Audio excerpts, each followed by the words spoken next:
Pipoca. Confere. Bebidas. Confere. Controle remoto. Na mão e pronto pro play. Então agora estamos entrando no Sofaverso.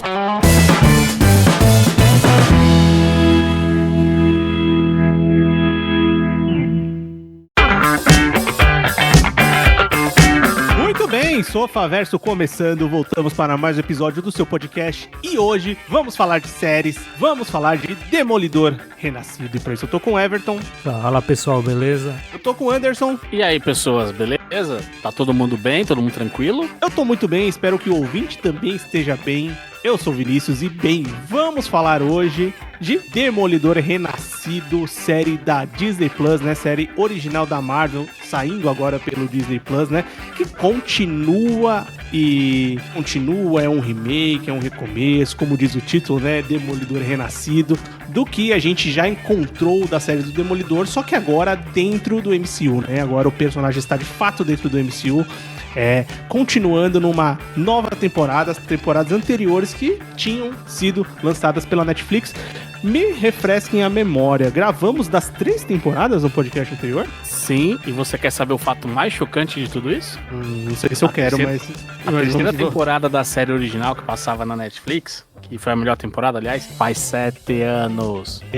Pô, que porrada, né? Eu vi que a série foi a primeira temporada, né? Naquele projeto que a Marvel fez com a Netflix, lançando as séries dos seus heróis urbanos, né? Série do Demolidor, série de Jessica Jones, Luke Cage, o Punho de Ferro, com a do Demolidor sendo a principal, né? Que deu mais resultado. E a melhor, né? Sucesso, e a melhor também, né? A primeira foi lançada em 2015, a última, como o Anderson lembrou agora, foi lançada em 2018. Então faz um tempo. Ano de 2018, porque assim... O que eu lembrava muito é de ter gostado muito. Eu lembro que a gente gostou bastante. A temporada é obra-prima, né? A série do Demolidor, só fazendo um recap aqui da minha opinião, ela é uma série muito boa, muito acima da média. Eu acho que a melhor série de herói, assim, se pegar Marvel e DC, mas assim, com muita distância pro segundo colocado. Ela tem uma segunda temporada que é mais fraca que a primeira, eu, assim, particularmente, mas a terceira vem e recupera aquilo que a primeira trouxe de frescor e traz com novidade, sem medo de causar impacto e sem medo de apertar as coisas onde elas precisam ser apertadas, sabe? Colocar o dedo na ferida e tal. E assim, a terceira temporada do Demolidor é um acerto, assim, 100%. Exceto quando a gente criticou aquela atriz que fez a Freira lá, que ela era meio ruizinha, mas fora isso, a terceira temporada eu nem lembro disso, mano. Eu nem lembro desse personagem. Eu reouvi o podcast gravando e aquela Freira, ela dá uma escorregada no nível da... Mas assim, ela não derruba a nota da série, entendeu? Brilhantismo, né? Não, eu lembro que a gente gostou muito da série. Eu lembro que eu gosto bastante das 3 temporadas, assim, a segunda realmente é um pouco abaixo, mas é aquela coisa da comparação, né? Que a primeira é muito boa, a segunda é boa, a terceira é excelente. Então, a Netflix tinha um bom produto ali no Demolidor. Infelizmente, não deu certo, né? Ou felizmente pra Netflix, não sei como eles reagem a isso. Não deu certo o que eles esperavam.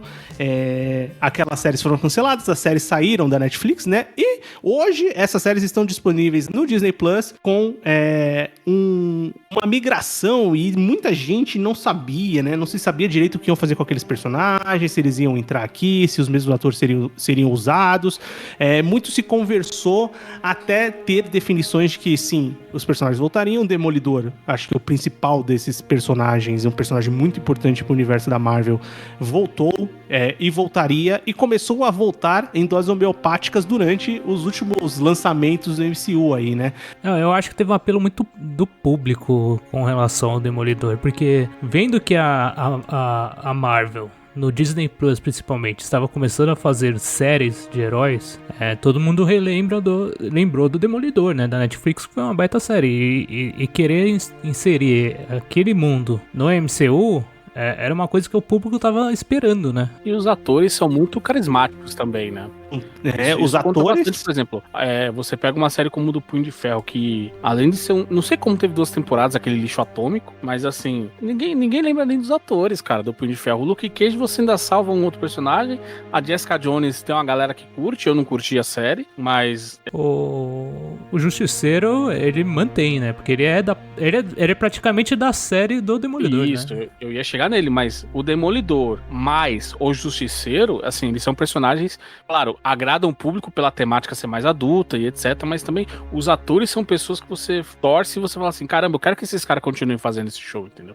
Tudo isso foi fator agregador e também fator importante para esse renascimento do Demolidor agora no MCU, né?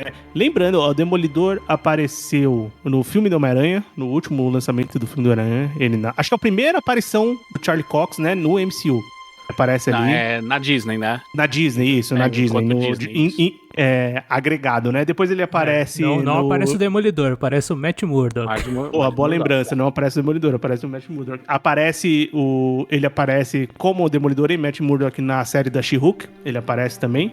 E ele aparece na série da Echo, que foi lançado no começo do ano passado, ele aparece em um episódio também. Eu não vi nada dessas séries, mas o que eu vi de She-Hulk, por exemplo, é que assim, é uma pegada totalmente diferente.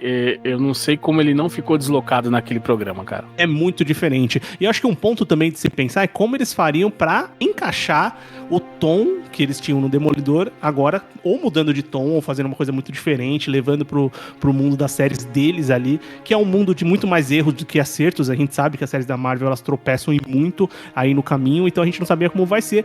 As aparições deles são, assim, sempre interessantes, porque o Matt Murdock é isso que o Anderson comentou. O Charlie Cox, que é o ator que vive o Demolidor, ele, cara, é um ator que se conectou diretamente com o personagem, né? Ele virou aquele ator e cara de personagem, assim como o Rei do Crime, né? O Vicente D'Onofrio, que vive o Rei do Crime, também apareceu na série do Gavião Arqueiro e na Echo também. Na Echo ele aparece a série inteira, assim. Ele é um dos personagens principais da série. Fazer essa série sem esses dois. E muito... Sem até Brian Wall como Karen Page e sem o João Bertal como Justiceiro, ou seja, essa série, a série original, né?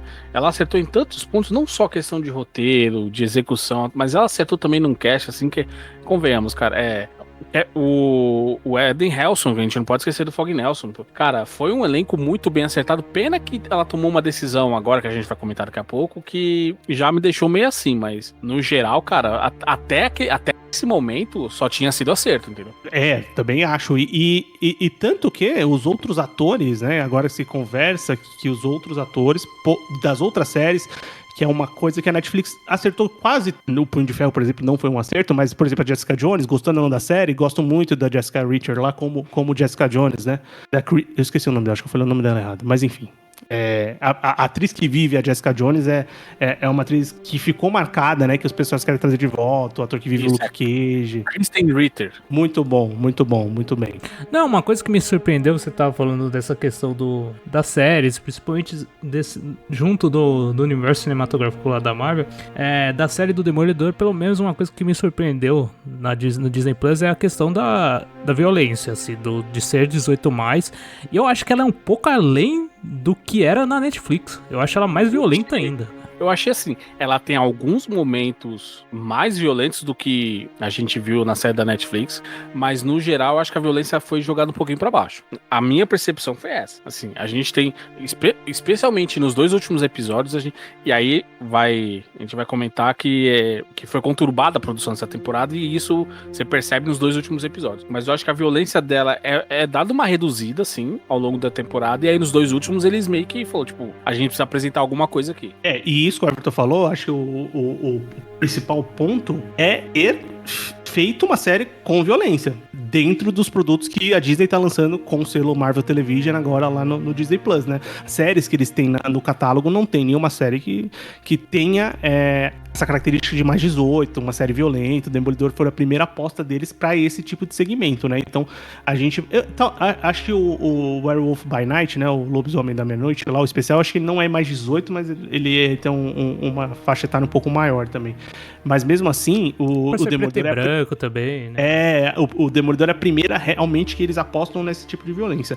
Mas já que o Anderson trouxe um ponto importante, pra gente começar a discutir a temporada, a série realmente foi muito conturbada a produção dela, né? A produção dela começou em 2022, então eles já começaram com o projeto, uma dupla de showrunners lá escalada, tanto que a série é acreditada com 3 showrunners, então teve a primeira dupla que foi o Christopher Ord e o Matthew Corman, que começaram a produzir a série.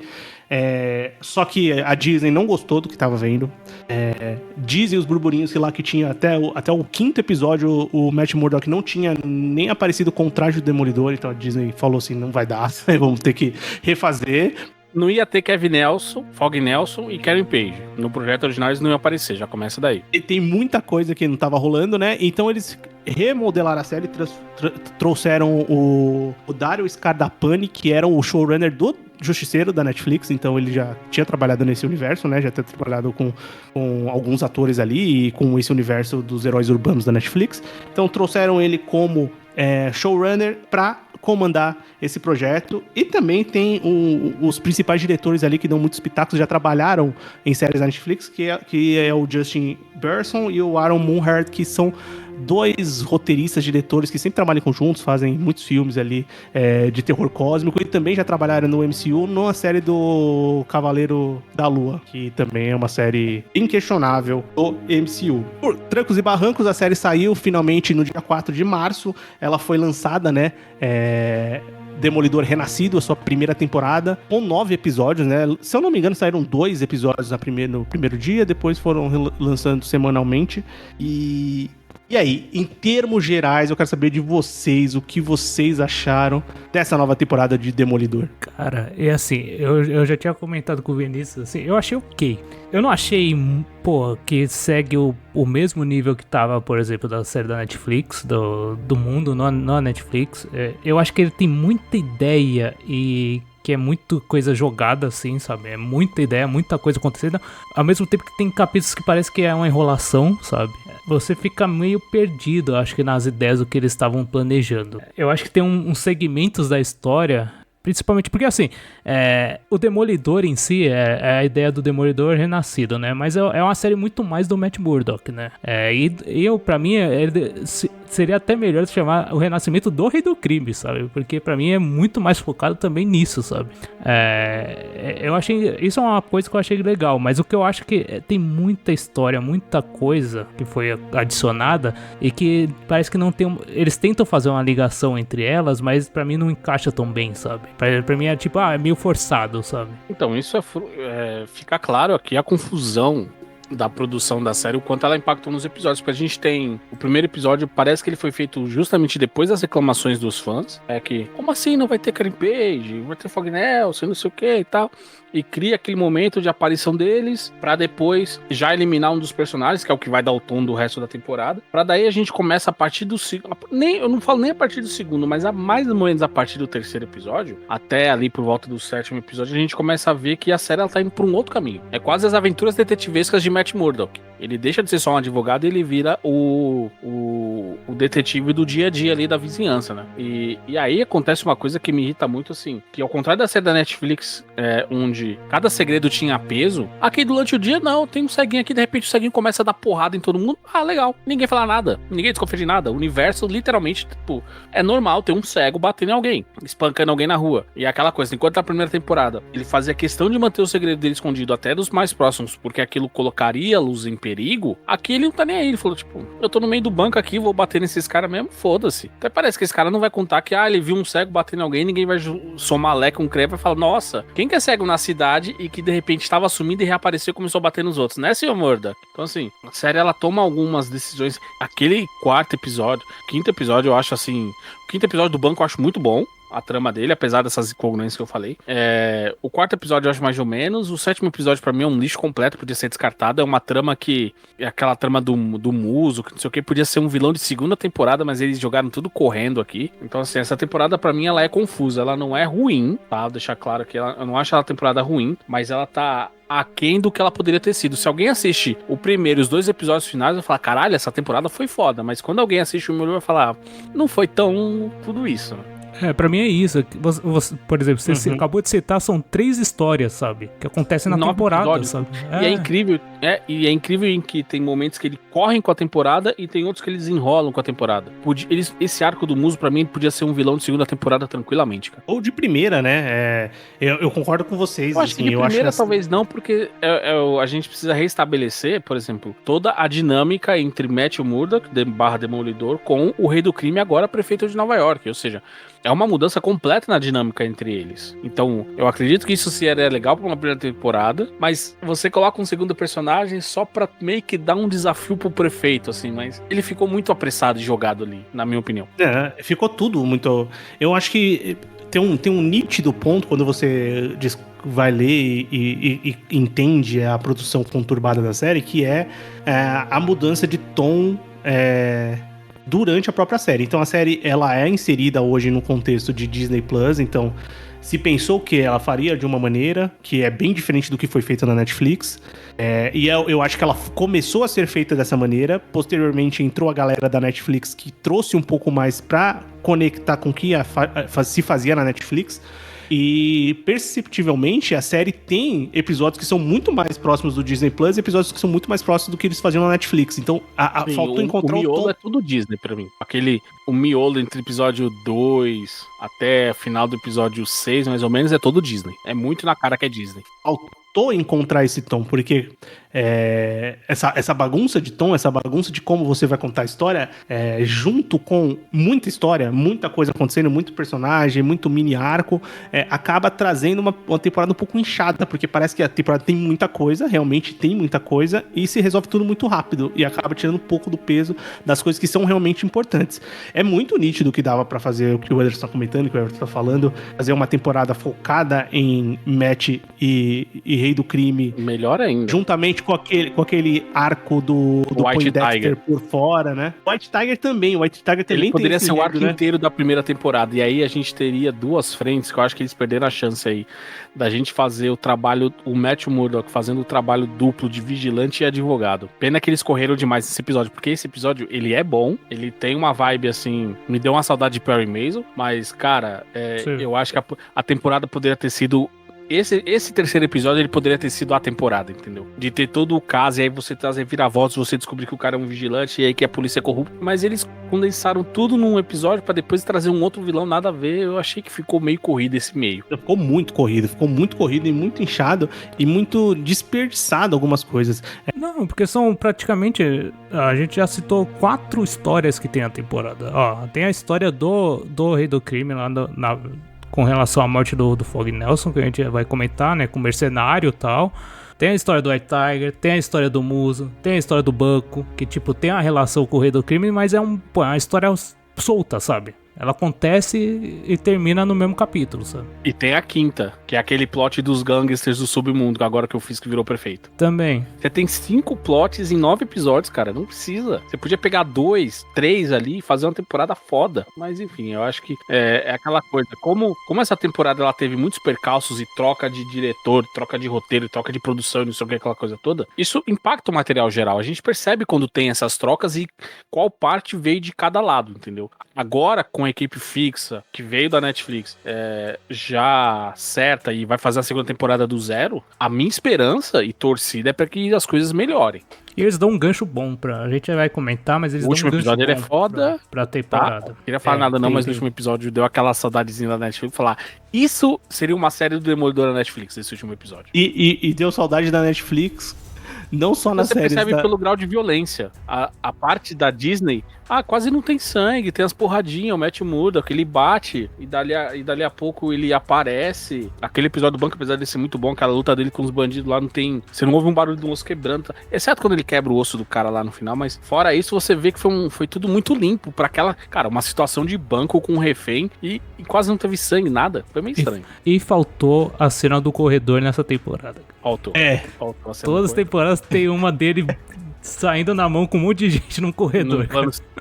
Num plano sequência, exato, faltou. É verdade. Mas assim, a série começa bem, né? Eu acho que o primeiro arco ali mais construtivo é o do Tigre Branco. E são 3 bons primeiros episódios. O primeiro episódio, eu gosto dele, mas, cara... Ele tem aquele CGI porquíssimo que dá uma, tipo... Dele batendo na né? parede. Nossa. É aquela coisa, daquele. tipo, meu, pra quê, né? Que é tipo aquela coisa que provavelmente o executivo falou assim, não temos que colocar ele. Ou então, tipo, não temos o Charlie Cox usando o traje nesse ponto, então vamos ter que dar um jeito aqui de colocar ele usar o traje. Então fizeram aquele CGI nojento lá. Mas a história inicial, o primeiro episódio como história, como gancho pra se começar a temporada, é um episódio muito bom, né? Porque tem morte bombástica, tem acho que o diálogo dos dois é no primeiro episódio já, né? O Rei do Crime com o Matt. Tem logo depois dos acontecimentos do... Que é muito fogo contra fogo, né? É muito foda que ele fez aquele diálogo, assim. É um puta primeiro episódio em termos narrativos, assim, pra você se começar a história, né? Porém, ele tem esses percalços da bagunça da produção dele que foi nítida na tela pro resultado final. Sim. Não, isso sem dúvida. Sem dúvida. E também é visível que é tipo, também, pô, a gente... Vamos eliminar o Fog Nelson daqui. A Karen também, vamos dar um motivo pra tirar ela também, pra ela ficar afastada. Por isso que você percebe a bagunça da temporada. Então é bem visível isso. Mas aí depois a gente tem aquela parte do Tigre Branco que a gente tava comentando, né? Que realmente era melhor, funcionaria bem como se fosse o Matt no trabalho de advogado dele e depois pesquisando, investigando como Demolidor, mas isso não acontece, né? Tipo, é tudo muito do Matt Murdock, né? Tanto que tem uma parte, acho que a conclusão com a morte do Hector, né? Que eu achei pesado, assim, sabe? É uma parte intensa. Forte, aquele terceiro capítulo, ele é intenso, sabe? Tem ele é muito bom, cara. O terceiro capítulo ele é muito bom. E esse final com a morte dele te pega, assim, de surpresa, porque você percebe... E aí, de novo, você percebe, assim, cara, a série do Demolidor, ela não é conhecida por te dar muita esperança. E aí quando você vê o cara sair do livro e tal, aí ele resolve, e ele tinha prometido que ia parar, mas na primeira noite que ele resolve, ele é morto, você fala, porra, mano. Mas aí vem o quarto episódio e alegria, o Matt Murdock. Exatamente. O que pega é assim, aquele negócio, cai a cápsula com o símbolo do Justiceiro, né? Aí levanta aquela dúvida, pô, será que foi ele? Por que ele fez isso? Será que foi ele? Ele foi contratado pra fazer isso? Já pra, tipo, na cena, assim, quase na primeira cena do quarto capítulo pra esclarecer isso, sabe? Eu acho que é tipo meio, pô, dava ter construído pelo menos um misterinho, sabe? Sei lá, velho. Eu acho que é muito... Por isso que eu falo que essa trama tinha que ser a trama da temporada. Dava, mas como tinha muita outra coisa pra contar, ele já parte pra próxima, né? Uma coisa que eles intercalam bem, assim, apesar do quanto é cheio desde o começo da série, isso que o Everton falou também, do quanto é aquela coisa do Fisk assumir como prefeito e manter os negócios como rei do crime, e manter o negócio da prefeitura, o cargo que ele tem agora, e como ele vai lidando com a politicagem, mas também lidando com as emoções, e descobrir que a mulher dele traiu ele quando ele tava fora. Porque o que acontece? Vocês pegaram o contexto, não sei se vocês leram depois, o porquê que ele não aparece. Ele sumiu por causa do acontecimento da série da Echo. Não sabia. Tipo, ele sofre ele basicamente morre lá, então ele fica um tempo fora ali, a Vanessa acha que ele morreu, pelos acontecimentos da série da Echo. Mas é o único contexto que você precisa um pouco mais ali pra começar a ver essa série. Obviamente, tem muita coisa que eles simplesmente trazem da série da Netflix e colocam lá, os personagens e tudo mais, né? Mas dentro do MCU tem essa conexão. Mas aquele plot lá do amante lá, cara, eu acho muito ruim, muito chato, tá ligado? É chato pra caralho, pra mim não leva muito a lugar nenhum, sabe? Porque ele dá a entender que a intenção é meio que unificar os laços da Vanessa com o Fisk, né? Tipo, pô, agora a gente tá junto nessa, sabe? Mas, pô, pra mim nunca ficou nítido que não estavam, sabe? Parece que não. Eles sempre foram daquele jeito, assim, meio apaixonados um pelo outro, mas, assim, essa coisa mais... É mais uma parceria do que do poder, um romance. Do que, de fato, um romance. Aquele amor, assim, claro, ele é obcecado por ela, mas sempre foi aquela coisa mais, assim, existe um grau de amor platônico ali em relação a ele, dele em relação a ela, né? Porque ela é a musa e não sei o que, ele não toca muito e tal. Mas essa trama do amante eu achei qualquer coisa, assim. Se você tirar, ela não faz diferença pra temporada. Talvez pelo fato deles terem entrado na terapia de casal. E olha que coincidência. A única terapeuta de Nova York, ela namora o Matt Murdock, que é inimigo do Rei do Crime. Isso foi foda mesmo. Puta que pariu, velho. E ela é a médica que atende o Rei do Crime. Assim, se fosse em outras temporadas, qualquer coisa, eu passei a temporada pensando, o Rei do Crime tá ali porque ele sabe que essa mulher tá envolvida com o Matt Murdock de alguma maneira. Não, pô, é só uma coincidência. É simplesmente coincidência, Nova né? York, uma cidade com, sei lá, 10 milhões de pessoas, só tem um terapeuta. É isso. Foi uma coincidência muito grande. Eu fiquei pensando exatamente a mesma coisa, né? Mas enfim, a resposta é muito mais simples e muito mais forçada do que se espera, né?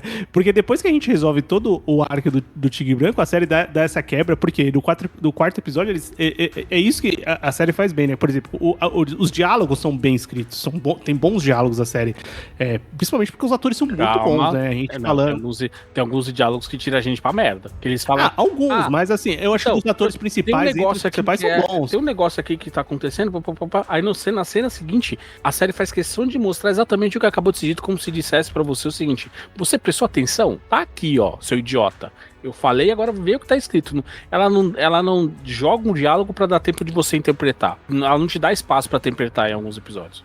Mas acho que isso é muito mais fórmula do que, de fato, capacidade dos roteiristas, sim, mas sabe? esse é o ponto, é a fórmula. E aí é aquele ponto que eu bato, é a fórmula Disney. É aquele miolo ali que é tudo muito bem explicadinho. Parece que assim, você subestima a capacidade do espectador de entender o que tá acontecendo através de falas. O que a Disney mais faz é subestimar a capacidade do seu telespectador, com seja certeza, qual produto ela lance. Exato. Mas, por exemplo, no episódio que você tem o encontro, quando você fica esperando, né? No primeiro episódio, quando aparece o Fog Nelson, quando aparece a Karen, você, legal, eles voltaram e tal. No quarto episódio, quando aparece o Justiceiro, é bom, o encontro deles tem um diálogo muito bacana. O encontro deles ali. é da hora, cara. É uma cena muito legal, assim, porque são dois atores muito identificados com os personagens, são ótimos atores que entregam ali. O John Bertal, ele é o John Bertal, é tipo o ator que faz basicamente o mesmo papel em todos os lugares que ele vai, mas ele é bom nesse tipo de papel, e principalmente aqui no Justiceiro, ele é a persona do Justiceiro. São personagens que ficaram muito identificados com isso, né? Sim, principalmente você sente que nessas cenas os diálogos têm peso. Sim. E não só isso. Eles servem pra fazer a trama andar sem ficar toda hora falando assim: Justiceiro, você tá aqui, mas então você resolveu abandonar Nova York, né? Aí de repente não precisa mais mostrar assim, aparece a manchete no jornal: Justiceiro abandona Nova York. Não precisa. Em outros episódios o Matt Murdock: não, porque eu sou um cego e tal, não sei o quê. Aí daqui a pouco o cara: você não enxerga? Ele então, é porque eu sou um cego. Cara, você acabou de falar isso. Você não precisa repetir, sabe? Tá muito notório o que tá acontecendo aqui. Tem muito disso mesmo. E eu acho legal que, tipo, principalmente o diálogo entre o Frank Castle e o Matt Murdock, ele traz o peso também da terceira temporada, sabe? E não é uma coisa que, tipo, acontece, beleza, eles têm essa ideia aqui. Não, você já viu eles discutindo aquilo, eles seguem a mesma ideia, apesar com novos fatores surgindo na vida deles, sabe? Eles continuam, cada um tendo a sua ideia, sabe? Eu acho que os caras, eles entregam muito bem. Nessa cena realmente muito boa, cara. E você fica meio assim, quando aparece o Justiceiro, você fica, cara, beleza, ele apareceu aqui, é uma cena só e com certeza ele vai aparecer depois, sabe? Você fica, não é possível que ele só vai aparecer nessa cena, né? Ele vai aparecer como Justiceiro, né? Ele vai aparecer do jeito que a gente lembra dele, né? Essas introduções, elas começam desde o primeiro episódio, né? Eu falei do Fog, falei da Karen, mas tem o Poindexter também, né? Tem o Mercenário. E também tem essa coisa que ele traz do serviço não finalizado, né? Daquele dilema que a gente conheceu na segunda temporada do Demolidor, lá entre Justiceiro e Demolidor, de matar ou não matar, de como agir. E eles carregam isso aqui também, e volta a ser um debate, uma discussão em algum momento da temporada, principalmente entre eles, né? E é uma coisa muito interna, né? É uma temporada que o Demolidor tá muito próximo de matar alguém, né? Você sente raiva verdadeira. Ele tentou matar o Mercenário no começo. Não, ele tentou matar, não conseguiu. Eu joguei o cara lá de cima pra ele morrer, ele não morreu, eu não consegui matar ele. Eu também achei isso foda. Eu falei, caralho, não morreu, mano, que filha da puta. E as cenas com os policiais, quando ele tá como Matt lá, que ele bate nos caras na casa do cara ali, cara, mas ele tá batendo pra matar esses caras aí, velho. Tá vendo? Porque eu acho que um dos policiais ele matou, porque ele quebrou o pescoço do cara. Não é possível. Então, eu pensei a mesma coisa, mas pelo jeito não. Mas aí, de novo, volta. Por que eu acho que a trama de todo o caso do White Tiger podia ser uma temporada? Porque imagina só, você ser policial, e aí você sabe que você apanhou de um cara que é cego, e essa informação não é usada pra nada. Absolutamente nada. Não, só pra ter encontros policiais no corredor entre o Matt Murdock e o policial e falar assim, eu sei quem você é. Ah, mas eu também sei quem você é. Ah, então sabemos e continuamos a vida aqui. Que não vai mudar nada. É por isso que eu falo, é um descuido tão grande do Matt Murdock que você pensa assim, cara, ele fez isso pra salvar a vida dele. É justificável. Agora, esse cara, esse policial, ele tem uma informação dessa que só, assim, baseado naquele momento, só o Wilson Fisk tem e ele não faz nada com ela. Pois é. E quando chega após esse encontro, né, tem o episódio que o Anderson comentou que é um episódio que é um spin-off dentro da série, que é o episódio do banco, do assalto ao banco, que tem uma conexão ali com o MCU, porque tem a mãe da Miss Marvel, o pai, desculpa, né? O pai da Miss Marvel, né, que ele é um gerente do banco ali, né, tem aquela conexão e tal. É um episódio totalmente à parte, né, que não tem tanta relevância para as histórias que eles estão tentando contar na temporada, mas é um episódio divertido, é um bom episódio, é um episódio muito MCU mesmo, né? Mas MCU bom, assim, um episódio interessante, né? É um episódio bem quadrinho, né?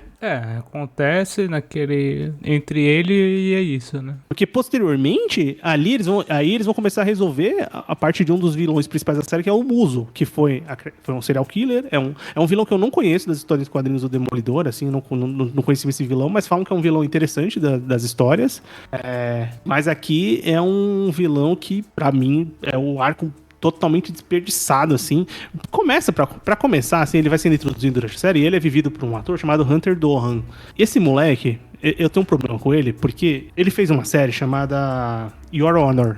Sabe que série é essa? Do Paramount, que é com o Bryan Cranston, que ele é um juiz, e esse moleque é filho desse juiz. Ele é o juiz e tem o caso do filho dele, que matou alguém. O filho dele, o personagem que ele faz lá, que é o filho, é o personagem mais, assim, odioso e insuportável das séries que eu já assisti na minha vida, assim. É um negócio, assim, que você assiste torcendo pra ele morrer todos os episódios. Assim, é um negócio bizarro. Então eu já peguei birra do moleque por causa do personagem que ele fez da outra série. A culpa é minha, tá certo? Ele não tem culpa de nada. E aí aqui ele faz um personagem que depois, quando vai mostrando ele fora da persona no Muso, né? Como eu esqueci o nome dele, do menino e tal, do personagem. Ele é muito parecido, assim, alguns trejeitos e tal. Aí eu fico, ai, putz, mano, já tô com bode desse moleque aí antes disso. Mas dentro da série também não funciona pra mim, porque é um negócio muito... eles querem tentar transformar que é um problema grande, é um serial killer, mas aparece que ao mesmo tempo ninguém tá se importando muito, até uma hora que realmente eles resolvem se importar. Isso é um ponto que pra mim, durante toda a série, eles mostram lá os trabalhos dele, né, tá, os murais e tal. Beleza, mas tipo, em nenhum momento eles... poderia ter colocado uma ceninha assim, novo ataque em Nova York, mais uma pessoa sumiu, tá ligado? Pra ir construindo pelo menos, ou ter colocado, sei lá, ele raptando alguém. Dava pra fazer, mas não, eles só colocam isso a partir do sexto episódio, que existe um serial killer, sabe? Existe um serial killer que matou muita gente, não matou tipo uma ou duas pessoas. Ele chegou lá, ele matou uma caralhada de gente, você fala, porra, que ninguém tá vindo atrás desse cara? Exato. Aí ele tem que sequestrar a sobrinha do Ulrich, né, que é o jornalista investigativo que a gente conhece. Não, a sobrinha do White Tiger. Vem do Hector. É porque o universo é muito grande, né? É verdade, desculpa. Porque ele vai atrás, né? A sobrinha vai atrás, né, de resolver tipo, a injustiça que o tio dela sofreu. Não, e assim, ela tem noção de que esse cara existe e tá matando gente por aí, e a polícia não tem. Ninguém mais tem. 60 pessoas morreram e assim... tem que ser o cara que limpa o mural que falou, né, cara? Que era sangue. O departamento sanitário conseguiu analisar a tinta e descobrir que era... Meu Deus, isso é uma forçada de barra. Ele tem uma introdução também Quando apareceu essa parte, eu falei, mano, isso não tá acontecendo, esse diálogo é inacreditável. Tem uma detetive lá da polícia que, puta que pariu, que personagem horrível, velho. Ela vem da série do... Puta, mas é inútil demais. É um negócio assim... o que tá acontecendo, né? É tipo, aquele acréscimo, chega isso, eu vou te colocar lá porque você tava na série, mas... Não, ela vem da série da Jessica Jones, mas não interessa, assim. Utilidade zero, né? Não, ela serviu pra contar uma piadinha pro cara no banco, assim. Mas assim, a parte do Muso, ela gera cenas de batalha legais. Tem a luta deles lá, a luta deles é muito legal. A luta no subsolo lá, no esconderijo dele, é bem legal. Uma coisa que a série traz são boas coreografias de batalha quando necessárias. Não acho. Eu acho legal, mas... Tem algumas que não são boas, cara. Mas comparado com... porque eu sempre vou usar a comparação, não tem como. Se eu comparar, é foda. Pra mim é muito inferior, tá ligado? É que eu acho que dentro do que o MCU consegue fazer é uma coisa boa, sei lá. Dentro do que eles tentaram fazer nas séries ali. Tem partes boas, tem partes que eu não gosto tanto também. Os últimos episódios são bem melhores do que essa aí, cara. Eu acho que é pau a pau. Tem uma parte de câmera lenta lá que eu não gostei muito da luta do Justiceiro. Acho que eles forçaram demais a barra naquilo, mas eu gosto, assim. Eu acho que as lutas são legais, assim, com o Muso. Porque ele tem a habilidade de taekwondo lá, tal, e o Demolidor é o Demolidor, né? E o Demolidor, eu achei que ele ia matar esse cara, esse personagem uma hora lá também. Falei, caralho, não matou o cara. Mas, tipo, chegou muito perto, né? Ele quase matou, né? Ele só não matou porque ele foi salvar a menina. Exato, ele teve que parar pra salvar a menina. Fora isso, a resolução do personagem é inútil, né? A resolução do arco... Totalmente. Ela mata totalmente a utilidade que tinha tido até ali. Porque não serviu pra muita coisa aquele arco em termos do Demolidor, do personagem Demolidor, da narrativa, ele serve de mexer com a cidade. Pra aumentar a raiva dos mascarados da psicóloga lá, da psiquiatra. Da namorada do... O que é uma burrice enorme. Porque aparece o Demolidor, aí obviamente ele tá evitando que ela morra pra no final ela... Quer saber? O Demolidor, vota nesse cara também. Meu Deus então, sim. E também, eu não sei se também pode ser Ele serviu também como estopim pro Fisk conseguir instaurar lá a força-tarefa lá... Sim. Dos policiais, né? Olha, se precisa... Agora sim a gente precisa que esses caras ajam pra aí você encaminhar pra um final de temporada ali, que aí eu acho que são uma parte final de temporada muito foda, muito boa. Mas eu ainda acho essa imposição dessa... Anti-Vigilante Task Force muito forçada. Cara, é por isso que eu tô com esse sentimento assim. Esse arco desse Muso, ele podia ser numa temporada separada à parte e dava pra fazer tudo isso que o Wilson Fisk fez no arco do White Tiger. Tranquilamente, cara. Com certeza. Aí você tem muito mais impressão. Você poderia ter outros vigilantes reclamando. Então, por exemplo, o Demolidor voltando e aí o Wilson Fisk falando, porra, a gente vai ter que fazer alguma coisa contra esse cara. Ou seja, mas aí fica essa coisinha, não, porque esse cara que morreu. Aí vamos introduzir esse cara que é um puta de um perigo. Não, mas já morreu também. E aí vamos introduzir essa gangue aqui dos Press Corruptos. Opa, mas peraí. Eles são fãs do Justiceiro. Então os caras não vão matar o Justiceiro. Mas o Justiceiro vai matar os caras. E aí esse outro cara aqui tá preso e ninguém sabe. Aí explode o apartamento do Matt Murdock. Aí captura os vigilantes. Aí não sei o que. Ou seja, é muita coisa acontecendo, cara. É muita coisa mesmo. E parece que as coisas vão... Assim, você tem tempo pra construir essas coisas, mas mesmo assim parece que as coisas são construídas de maneira apressada porque se resolve muitas coisas e tem muito rápido, porque você tem um monte de coisa. É a famosa, você perde tempo com umas coisas e com outras que são mais interessantes, você resolve rápido porque você deveria ter concentrado mais tempo nisso no que não era interessante, né? Tirado o que não era interessante, ter construído melhor o que é interessante. Documentário da sobrinha do Ben Urich. E fica passando aleatoriamente, né? Nada a ver. Às vezes eu achava que era comercial da Disney Plus, que eu tô com... Também. Não, pô, apareceu no meio apareceu em alguns... Claro, a maioria deles mas é começo, muito deslocado, velho. Não, às vezes apareceu tem episódio que começa olha só o planejamento. Olha só o planejamento. Você tem o caso do cara que ele é preso, batendo em policial, aí ele vai a julgamento, não sei o que, ele foi do julgamento da noite pro dia, sendo que até o cara ser julgado tem toda a investigação, tem todo um processo legal, papapá. 99% dos casos se resolvem em acordo antes de ir pro tribunal. Mas assim, você poderia ter todo esse caso comovendo a sociedade nova-iorquina. O documentário poderia ser usado, por exemplo, pra favorecer o White Tiger, pra trazer essa coisa acontecer. Porque tem um cara que fala, pô, eu apoio os vigilantes. Esses caras estão fazendo o que ninguém mais tá fazendo. Se eu fosse mais novo, eu seria um vigilante. Tem um senhorzinho lá que fala. Ou seja, esse documentário poderia ser muito bem aproveitado na trama desse caso do White Tiger do tribunal. Você poderia ter construído toda uma temporada ao redor disso. De saber como que a sociedade de Nova York se via antes dos vigilantes, como ela se vê com os vigilantes e como ela tá se vendo agora, que ela não sabe o que tá acontecendo, porque os vigilantes sumiram, e quem que tá voltando, quem que não tá. Então assim, eles apelaram pra muitas coisas. Pra mim, eles deram alguns tiros muito errados e jogaram algumas chances muito boas fora. Que não vão voltar, né? Chances que foram desperdiçadas, mas... A personagem vai voltar, mas eu acho que esse documentário não vai ter muita diferença mais, porque pra mim ele já perdeu peso. Ele já perdeu peso. Mas agora a gente falando tanto da que ele reta aparece só final nos primeiros capítulos, né? Sim. Não, aparece depois, Everton. Aparece pro final, aparece sim.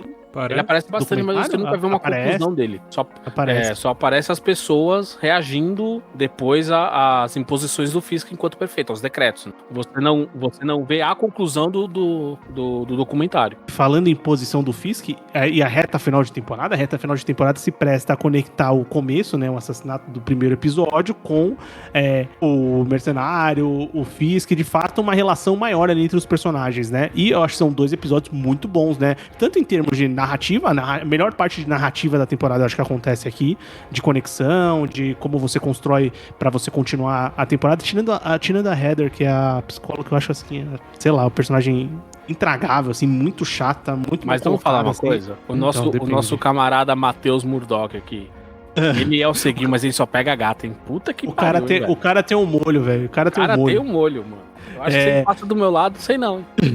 O cara tem um olho, não dá pra tirar isso dele. Mas assim, são 2 episódios, e também em termos de ação, assim, são 2 episódios fortes, né? Muito bons, realmente. O último episódio eu acho muito bom, cara. Não, eu acho... Mas o último episódio, tem uma coisa que me pega, que eu achei meio estranho, que é... Porque no penúltimo episódio, o Matt toma um tiro, né? E acaba salvando a vida do Fisk, né? Sim. Antes disso, Everton, pode colocar um ponto. O Poindexter, eu acho ele muito legal, velho. O mercenário, o ator que vive o mercenário, o personagem mercenário, tanto na terceira temporada como aqui, eu acho que continua funcionando muito bem. Eu acho que funciona, mas aqui eu acho que ele é usado muito, tipo, é uma peça. Ele é marionete. Ele é marionete. Nessa série totalmente. Isso é totalmente. Mas eu não julgo, baseado nos acontecimentos da terceira temporada lá da série original. Sim. E o Matthew Murdock arrebentou ele, quebrou o braço, quebrou perna, fez um monte de coisa, mandou o cara pra cadeia e tal. E o Fisk ainda saiu ileso, ou seja, ele tá perdido porque ele tá naquela situação assim, pô, o cara acabou com a minha vida, me mandou pra cadeia, o caralho, o cara fez eu errar pela primeira vez. Vocês lembram quando ele erra a primeira vez, ele fica consternado?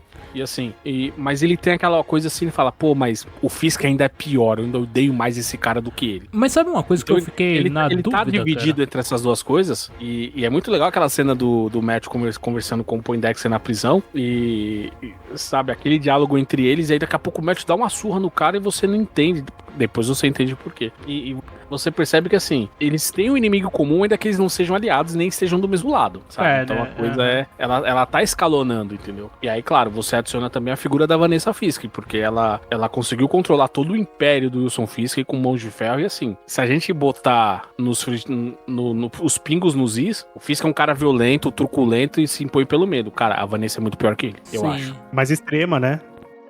Porque ela é assim, ela é aquela pessoa que ali tá se fingindo de morta, que não faz nada, mas que, na verdade, ela tá controlando todo mundo, até o Fisk.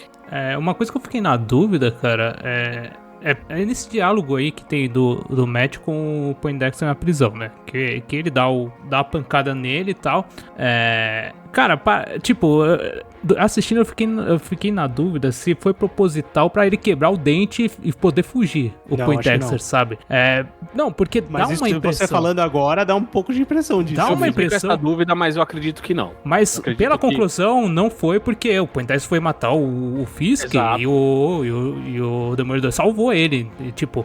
Mas na hora, quando eu vi, eu falei, caramba, será que o Matt fez isso, sabe? Não, eu pensei isso, mas depois passou um tempinho, eu falei, eu acho que o cara manipulou o Matt pra que isso acontecesse. Então. E com passou esse segundinho, mas aí depois você percebe, não, ele manipulou o cara, porque logo depois, quando o Matthew volta pro escritório, tem aquela coisa assim, o Poindexter fugiu, e o Matthew, ele tá, assim, visivelmente nervoso, ele fala assim, não era pra isso ter acontecido, então, eu não acredito que ele ajudou o cara. Então, eu acredito que ele conseguiu ser manipulado e não viu que foi manipulado, entendeu? Sim, pelas conclusões, sim, mas, tipo, na hora eu fiquei com essa dúvida, sabe? Ficou essa dúvida mesmo. Mas uma coisa que eu achei engraçada no último episódio, já dando a sequência, assim, né, que é quando o Matt tá no hospital lá e o Fisk manda o cara ir matar ele, né? Uhum. E eles apagam a luz da cidade. Sim. E tipo... Eu acho que é aquele blackout que o Chris ficou preso, hein? Então...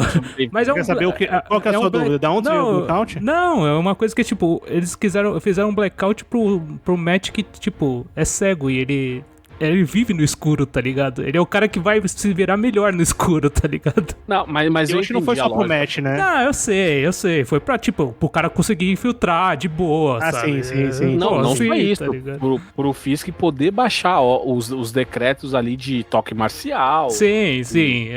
Tem tudo isso, mas também fazia parte do plano dele, porque o cara ficou esperando o horário. Com certeza. Mas ele precisava interromper o funcionamento das estruturas, né? Então, por exemplo, câmera de hospital, na hora que cai a energia, a câmera vai embora, sabe? O hospital, o Vinícius trabalhou, deve saber mais que eu. Sim, mas eu achei engraçado que foi, tipo, cai a luz, o cara mais preparado pro escuro.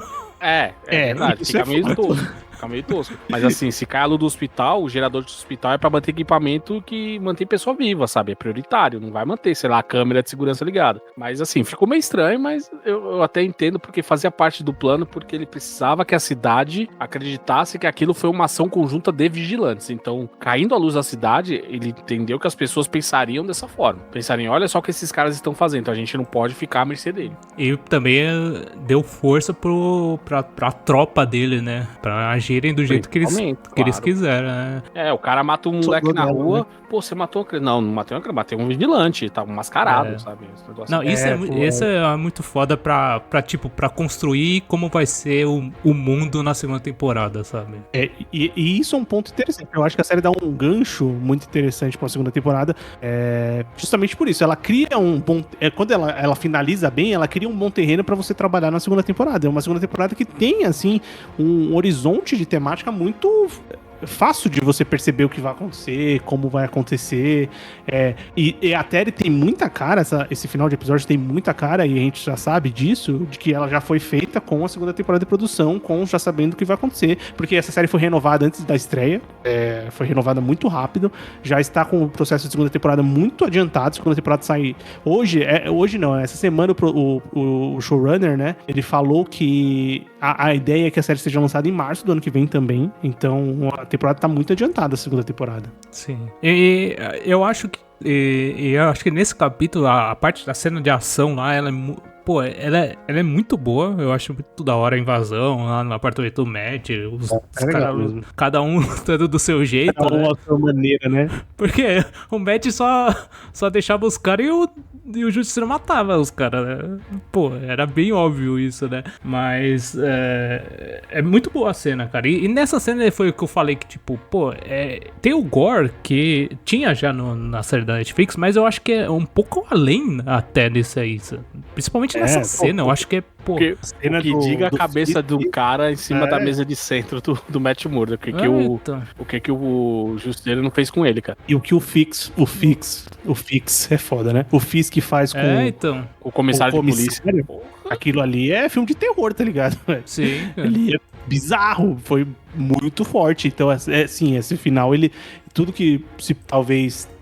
Porque tem muita violência durante a temporada, mas aqui é o ponto maior, né? Desse extremo da violência. Principalmente dentro da série. Principalmente mostra como a série ela é feita de retalhos de dois roteiros completamente diferentes, sabe? Sim. E os pontos? Acho que a segunda temporada, como ela vai ter uma equipe trabalhando desde o começo, eu acho que ela já é muito melhor pensada. O Mephisto dessa temporada do Demolidor foi o Homem-Aranha, né? Muita gente cogitou que o Homem-Aranha ia aparecer em algum momento. A única coisa que aparece é o Fisk falando que tem um um cara com um vestido de aranha correndo por aí quando ele fala dos vigilantes na TV, né? Mas muita gente cogitou que o Homem-Aranha fosse aparecer em algum momento. Eu achava que não ia rolar, né? Tinha certeza que não. Que não ia, né? Mas Duvido. tem aquela coisa porque a gente tá falando de Nova York, a gente tá falando de um dos heróis que mais interage com o Demolidor e com o Rei do Crime.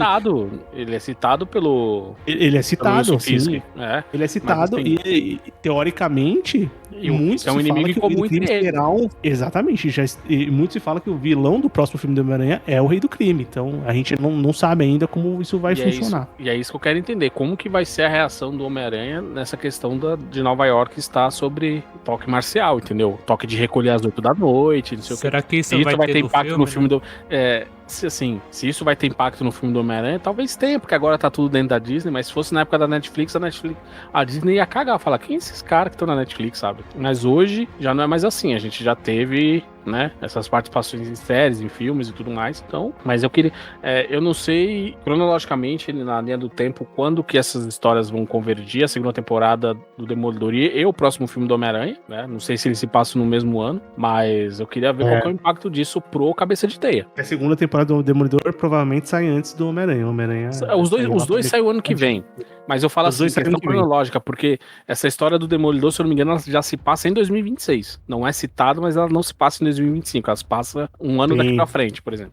E o que a gente tem também, agora, além da segunda temporada de Demolidor Renascido, a gente tem um especial do Justiceiro, né? Não será uma temporada completa, como ele teve na Netflix, mas vai ser um especial tipo o Lobisomem da Meia-Noite, que a Netflix não, que o Disney vai fazer, provavelmente pra maiores, né? Obviamente, é o esperado, né? Então a gente vai ter uma produção especial também do Justiceiro pra, de fato, introduzir esses personagens aqui, de fato, no MCU. Já estão introduzidos, né? Agora é só saber como trabalhar com eles, principalmente o Demolidor, né? E eu acho que o Demolidor vai aparecer nesse especial aí. E eu acho que o Demolidor vai aparecer muito mais, vai aparecer nos grandes filmes e eventos que vão ter da Disney pra frente. Eu acho que o Rei do Crime também será importantíssimo. Eles vão aparecer porque são personagens queridos, são personagens muito bem interpretados pelos atores que os fazem. Então, eles vão continuar aparecendo. E eu acho que aqui a gente tem...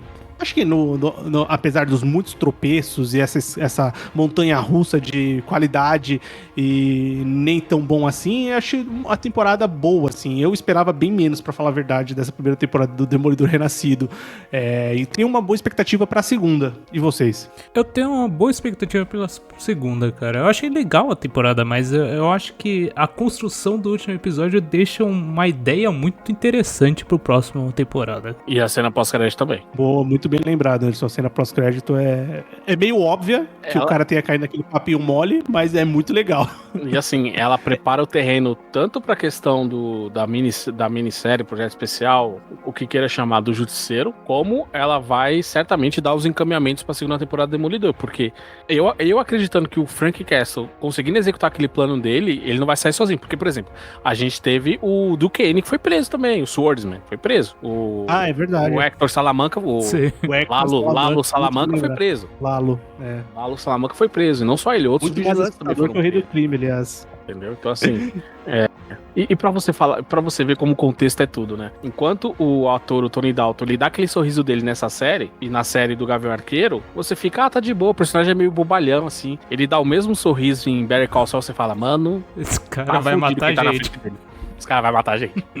Mas enfim, mas essa cena final, essa cena pós-crédito, ela dá alguns encaminhamentos, dá uma esperança do que pode vir, e como eu falei, como esses episódios eles têm cara de ser uma equipe já que conhece o material, ao invés daquela equipe do miolo da temporada que tava meio perdida, então as minhas esperanças são maiores em relação ao que tá pra vir. E já sabemos que vai ser uma temporada violenta, mais 18, então isso a gente já não tem mais expectativa de saber como vai ser, já sabe como vai ser, já sabe como ela vai caminhar, e a gente vai esperar pra ver quais outros personagens que eram das séries da Netflix podem acabar entrando aqui com suas séries, com participações, e como vai se desenvolver esse universo do Demolidor e dos heróis urbanos agora no MCU, no Disney Plus, nas séries originais da Disney, que eles vão continuar fazendo muita coisa, acertando, errando muito mais, mas vamos torcer pra que eles continuem fazendo pelo menos boas produções, assim. Certo, galera? Eu acho que o Homem-Aranha não aparece na série do Demolidor, porque são tons o tom é muito diferente, né? Muito diferentes. Não faz muito... Porque depois não faz sentido você voltar o Homem-Aranha pro universo dele sabendo que acontece esse tipo de coisa. Entretanto, é muito mais fácil o Matthew Murdock aparecer num projeto do Homem-Aranha, como já apareceu. É, muito mais fácil mesmo, muito mais fácil. Também o Rei do Crime, mesma coisa, muito mais fácil introduzir ele nos filmes ou no universo do Homem-Aranha do que, de fato, trazer o Homem-Aranha pra esse universo mais violento que não condiz com o personagem. O que, honestamente, eu acho uma pena. Seria muito foda ver um Homem-Aranha numa série de TV, mas eu acho que o Tony Stark não tem armadura pra lidar com as coisas de Nova York. Eu não sei em que pé andas aquela história do Homem-Aranha no ar, que ia ser do Nicolas Cage, uma série do Prime Video, eu não sei se tá isso morreu. Sendo feito. Não, tá sendo feito. Tá sendo feito, mas assim, ela vai ser em 1900 e Guaraná com rolha, não vai ter muita coisa, sabe? Talvez se tiver uma menção à viagem dele pro futuro, quando ele foi ajudar o Miles Morales, mas acho pouco provável. Eu acho que vai ter aquela série bem deslocada mesmo. Certo, galera? Então é isso, né? Espero que... Ela vai ser um projeto fechadinho nela, assim, sem muitas consequências pro futuro do MCU, então, mas eu quero ver. Eu vou ver. Homem-Aranha e Nicolas Cage na mesma frase. Então... Exato. Isso já me convenceu, não precisa de mais nada. Isso é mais nativo do Nicolas Cage fosse o Luke Cage, pra fazer essa homenagem. Nossa... Mesma família, né? Tá muito próximo. Não, o nome dele é por causa do Luke Cage. Ele é o personagem favorito dele. Ele falou, não, eu vou pegar alguma coisa e vou me chamar Cage, é isso. E conseguimos colocar o Nicolas Cage aqui no episódio do Demolidor pra finalizar. Pra finalizar o episódio. E, querido ouvinte, espero que você tenha gostado. O Nicolas Cage está em todos os lugares, ainda que você não o veja. Com certeza. Comenta pra gente se você gostou da série, assistiu o Demolidor Renascido, gostou dessa primeira temporada, tem expectativas pra segunda, comenta o que você gostou, o que você não gostou. Procura a gente nas nossas redes sociais, a gente tá no Instagram, principalmente Instagram, tem lá o X ainda, tem o Blue Sky, mas o Instagram é a principal rede social do Sofaverso, procura Sofaverso que você encontrará a gente lá. Temos o grupo de ouvintes no Telegram, tem um link de convite aqui no post do episódio. Entra lá, porque a gente sempre tá mandando novidades dos filmes, das séries, animes e coisas que a gente acha interessante da cultura pop. E claro, para continuar escutando o podcast, procura a gente na sua plataforma de áudio favorita. Estamos no Spotify for Podcasts, né, que é o Anchor, que mudou de nome. A gente tá no Deezer, no Amazon Music. Tem canal no YouTube, onde os episódios também são postados. Entra lá, procura a Sofaverso, se inscreve no canal se você gosta de escutar podcasts por lá. Os podcasts estão lá também. E onde você não encontrar a gente, se comunica com a gente, que a gente vai dar um jeito de disponibilizar o podcast por lá. Muito obrigado, até o próximo e tchau, tchau. Falou. Valeu, pessoal. Até mais.